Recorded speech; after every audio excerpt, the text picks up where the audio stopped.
আজকে সকালে আমি কি রান্না করলাম চলো তোমাদের দেখাই। এটা হচ্ছে ডাল ভর্তা করবো, এটা কারকল ভাজি, এটা হচ্ছে পটল ভাজা।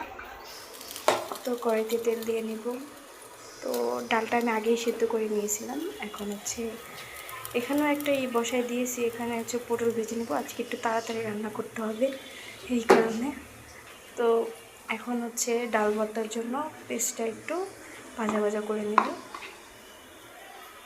কড়াইতে পেস্ট দিয়ে দিচ্ছি।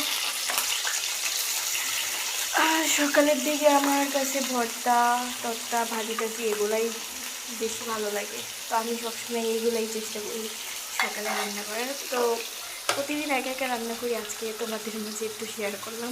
এটা চারিদিকে এটা করতে করতে আমার পাতিল জাল বেশি হয়ে গেছে, এই জন্য একদম পোড়া পোড়া হয়ে গেছে। যাই হোক, তাও তেল দিয়ে দিলাম। এখন পটলটা দিয়ে দিব। এদিকে পটল ভাজাটা হোক। আজকে রান্নাটা একটু তাড়াতাড়ি করতে হবে, এই জন্য 2 চুলায় দিয়ে দিছি। ভাতটা আগেই করে নিয়েছিলাম, এখন শুধু পটল ভাজবো আর হচ্ছে কারকলটা ভাজি করে নেব। এদিকে পটল ভাজাটা দিয়ে দিলাম।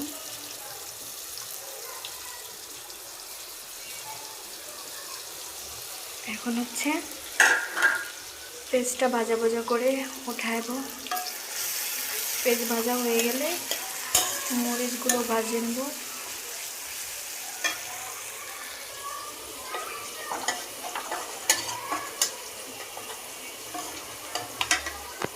এই তো পেস্ট ভাজা উঠিয়ে নিলাম। এখন মরিচটা ভেজে নেব।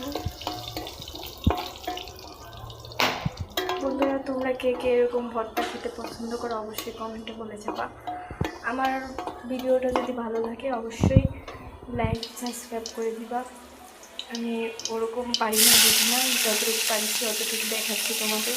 একা হাতে বুঝিস না, একা হাতে দেখানো খুব কষ্ট, তার ভিতর একা একা রান্না করাটা। আবার আজকে রান্নাটা অনেক তাড়া। এদিকে পেস্ট দিয়ে দিচ্ছি ভাজিটার জন্য, তারপর ভাজি করব। এদিকে পটল ভাজা প্রায় হয়ে গেছে, উল্টিয়ে দিচ্ছি।